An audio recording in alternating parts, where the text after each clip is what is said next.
is going on, YouTube? Welcome back to another video. Thanks for watching. This is another episode of weight reduction on the 135. As you can see, I'm wearing some double layer gloves and have some dry ice behind me. I have never used this stuff before, but let me tell you, it is freezing cold. The reason I have this today is because I want to remove all the sound deadening out of the car. As you can see, there's these glued on pieces of sound deadening throughout the car, back seat, on the floor, all over the place. And apparently dry ice freezes this to the point where you can just pry it off really easily. And this stuff apparently adds up to a decent amount of weight. I have never done this before, so I'm gonna take you guys along for the ride on this one. Let's go ahead and bust out this dry ice and get this sound deadening out.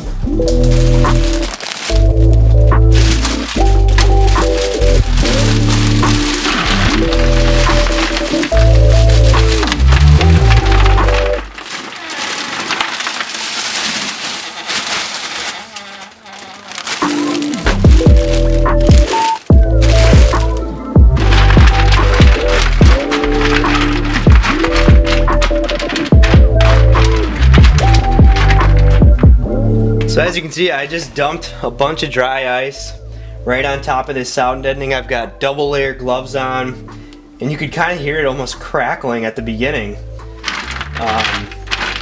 I just gotta let this sit for just a few minutes, and I've got some tools. Let me grab those. I'll show you what I'm gonna be working with.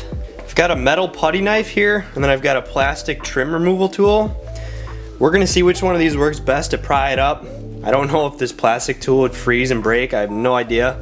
So we might resort to this metal putty tool. But I've just been letting this sit on there just for a minute. Listen to that. You can just hear it kind of melting away. Freezing the adhesive right off of that.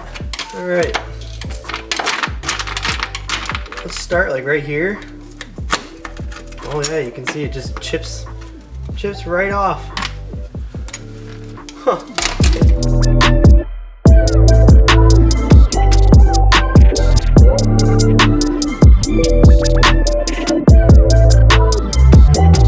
Okay, so I'm sweating, believe it or not, even though this stuff is ice cold. But I wanted to show you guys the progress I'm making. The whole back seat, all of that sound deadening's out. There's a little pile of it here. I've got a pile of it out there. Sound deadening here is out, there is out. Right now I'm freezing the passenger side pieces. My only trouble so far is these vertical pieces. Obviously I can't stack ice up on that whole vertical piece. It just wants to slide down so it doesn't freeze properly. But I'm gonna try a second method that I've read about, which is turning a CO2 or air can, one of those air duster cans, upside down to spray that, and it freezes it.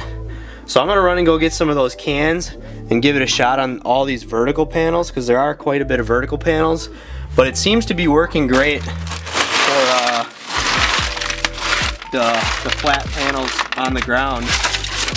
I'll just show you guys how this works quick. So you just brush that away like so. Grab my hammer back here. This is the best method I've found.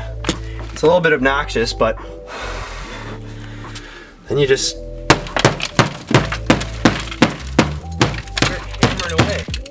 And as you can see, all this stuff kind of just breaks apart, just like that.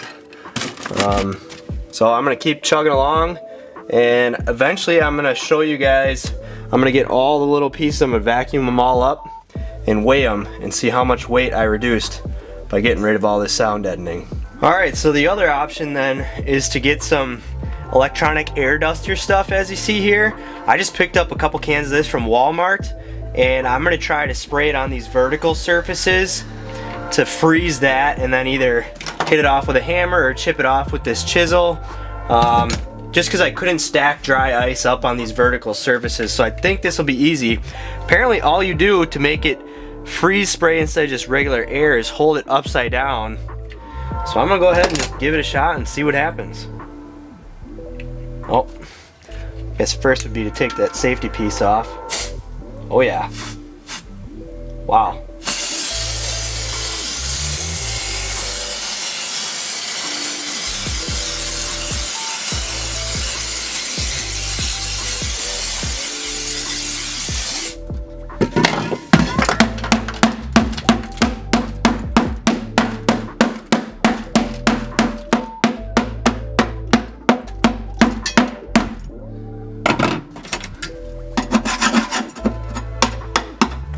doesn't seem like this stuff stays cold for very long. Yeah, you can see it's already, you know, not frozen enough. There's some to come off.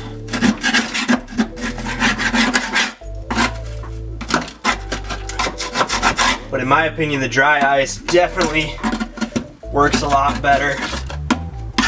This stuff, it requires more effort. I might have to, yeah, keep using this.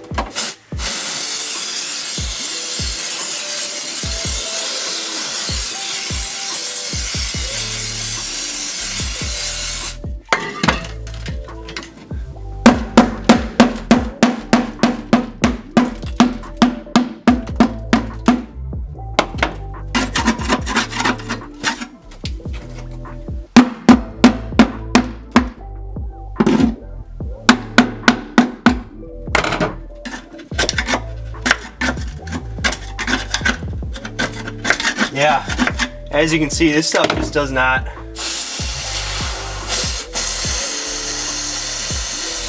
doesn't work nearly as well. Yeah, this isn't even like